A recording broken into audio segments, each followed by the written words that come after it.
Fellow Ghanaians, in the past week, we've been subjected to a cloud of noise that has swirled around our republic, some of it coming from the outside, cloaked in the language of concern, but steeped in condescension.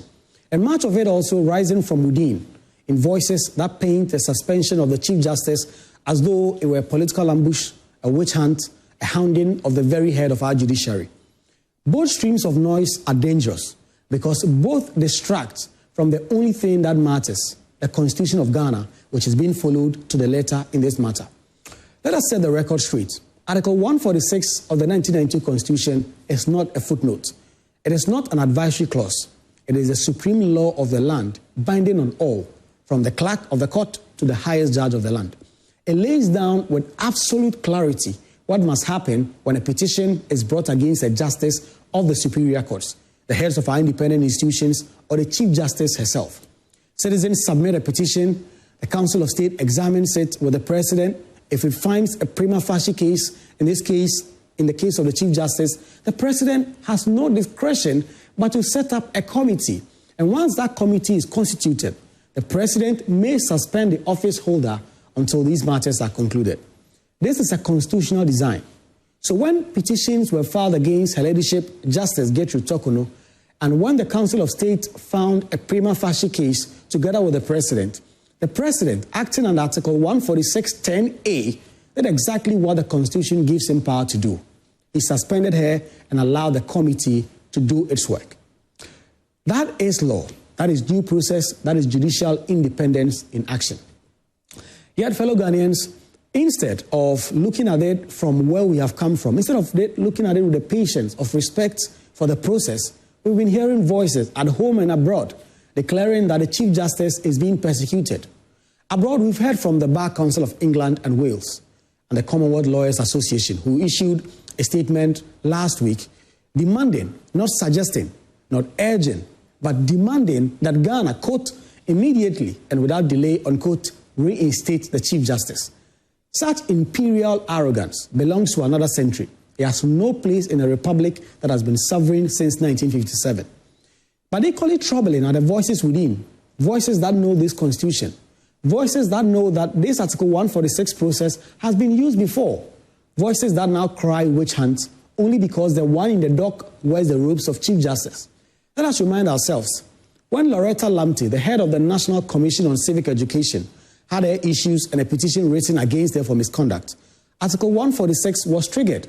A committee was set up and she was suspended and eventually removed. The law was obeyed. Nobody declared that she was being hounded. When Anas Aremiyao's investigative expose captured High Court judges shamelessly collecting goats, yams, and envelopes stuffed with bribes, petitions were filed. Article 146 was activated. Committees were set up and several judges were removed from offices. There was public outrage at their conduct, yes, but no one said the process was illegitimate. When Charlotte Osei, the then chairperson of the Electoral Commission, faced petitions alleging breaches of procurement law and abuse of office, again, Article 146 was invoked. A prima facie case was made against her. She was investigated and ultimately removed. The procedure has been identical. The debates were heated, but nobody dared to say at the time that the Constitution had been abandoned. So why, fellow Ghanaians, when this same procedure in the Constitution, the same Council of State, another President, acting within the same Article 146 process, as is being applied now to the Chief Justice, are we suddenly told that this is persecution? Why do we pretend that the law is routine for others, but extraordinary for the Chief Justice?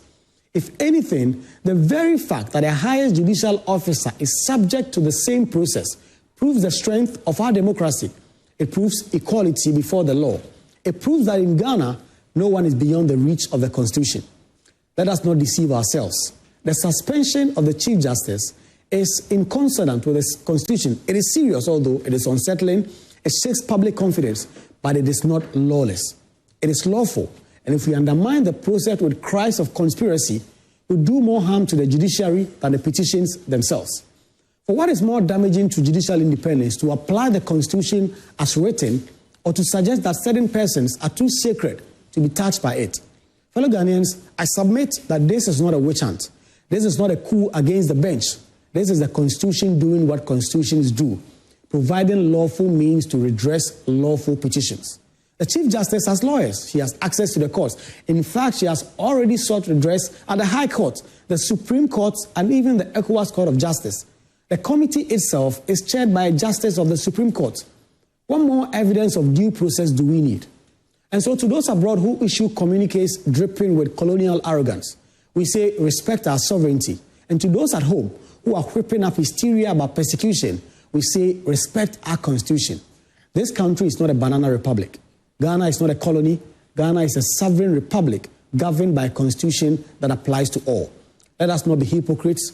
We celebrated when Article 146 removed corrupt judges. We nodded when it removed Loretta Lamptey. We debated but accepted it when it removed Charlotte Osei. We cannot now pretend that the process is illegitimate simply because it touches the Chief Justice. That will not be principle. That will be selective outrage.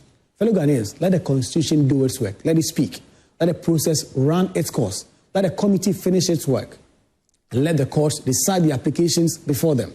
And when all is said and done, let us accept the outcome, whether reinstatement or removal. And the Chief Justice has the right to challenge the process when it concludes in court. This is the rule of law. That is sovereignty. That is democracy. And we must not do anything to suggest otherwise. Good morning and have a great day.